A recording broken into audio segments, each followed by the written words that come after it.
Hello viewers, অনেকদিন পর আপনাদের কাছে একটি অসাধারণ ভিডিও নিয়ে এসেছি। আপনারা জানেন ক্যাপকাট ভিডিও এডিটর একটি অন্যতম মাধ্যম। যারা নতুন এই অ্যাপের মাধ্যমে কাজ করেন তারা এখানে ভিডিও এডিট করার পরে ভিডিওটি এক্সপোর্ট বা গ্যালারিতে সেভ করতে গেলে বিভিন্ন রকম সমস্যার সম্মুখীন হন।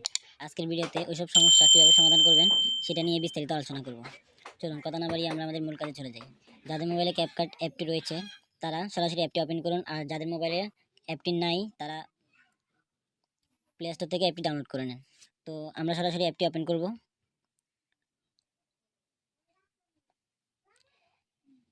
অ্যাপটি ওপেন করার পরে এখানে নিউ প্রজেক্ট আছে, নিউ প্রজেক্টে ক্লিক করবেন। ক্লিক করার পর আপনারা যে ভিডিওটি এডিট করবেন সেই ভিডিওটি সিলেক্ট করুন। তো আমি এখান থেকে যে কোনো একটা ভিডিও সিলেক্ট করলাম। সিলেক্ট করার পরে এখানে দেখুন অ্যাড অপশন, এই অ্যাড অপশনে ক্লিক করুন। ক্লিক করার পরে এখন আমরা এই ভিডিওটি এখানে এডিট করব। তো আমরা যে কোনো একটা, যেমন মনে করেন এখানে এফেক্ট, আমরা এই এফেক্টটি অ্যাড করব। তো আমরা এই এফেক্টের মধ্যে ক্লিক করব।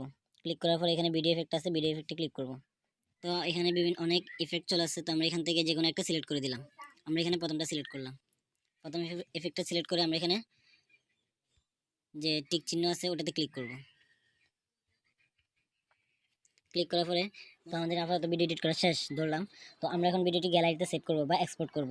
তো আমরা এই উপরে কর্নারে যে এক্সপোর্ট লেখাটা আছে ওটাতে ক্লিক করব। ক্লিক করলে দেখেন একটি নোটিফিকেশন আসলো you are using pro future. তো এটা কিন্তু সেভ হয় নাই। তো আমরা এটা কেটে দিব, এই ক্রস যে চিহ্নটা আছে ওখানে এই ট্যাপ করে কেটে দিব।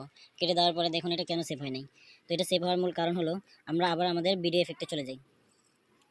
আমরা আমাদের এফেক্ট যেটা আছে ওটাতে ক্লিক করব। ক্লিক করার পরে এখানে ভিডিও এফেক্ট যেটা আছে ওটাতে আবার ক্লিক করব। দেখুন আগেরবার কেন ভিডিওটি এক্সপোর্ট হয় নাই। এখানে দেখেন আমরা প্রথমে যে ফিউচারটি বা যে ইফেক্টটি ইউজ করেছি ওটার উপরে কর্নারে লেখা আছে প্রো, ছোটো করে লেখা আছে প্রো। এই প্রো লেখা যতগুলো এফেক্ট আছে এগুলো কিন্তু আপনারা ইউজ করতে পারবেন না। তো এখানে কোনগুলো দেওয়া যাবে, যে ইফেক্টগুলোতে কোনো লেখা নেই, যেমন মনে করেন এটাতে কোনো লেখা নেই, প্রো কোনো লেখা নেই, এটাতে কোনো প্রো লেখা নাই, তারপরে এরকম আরও অনেক আছে, যেমন এটাতে কোনো লেখা নেই। তো আপনার এরকম প্রো লেখা নেই, এরকম ইফেক্টগুলো ইউজ করলে আপনারা ভিডিওটি এক্সপোর্ট করতে পারবেন। তো আমি এখান থেকে এটা সিলেক্ট করে দিলাম, এই ইফেক্টটি সিলেক্ট করে তারপর টিক চিহ্নে ক্লিক করলাম। ক্লিক করার পর আমার আগের যে ইফেক্টটি আমরা অ্যাড করছি সেটা ডিলিট করে দিব। সেটা ডিলিট করার জন্য ওটার উপর ট্যাপ করব। ট্যাপ করার পরে দেখুন নিচে ডিলিট অপশান আছে, এখানে ডিলিট অপশানে ক্লিক করে এটা ডিলিট করে দিব। বেশ, ওটা ডিলিট হয়ে গেছে। তারপর আমরা এখন যদি ভিডিওটি এক্সপোর্ট করতে চাই তাহলে দেখুন এক্সপোর্ট অপশানে ক্লিক করলাম আর সহজে এটা গ্যালারিতে সেভ হয়ে গেল। তো আপনারা চাইলে এভাবে ক্যাপকাট থেকে ভিডিও এক্সপোর্ট করতে পারবেন।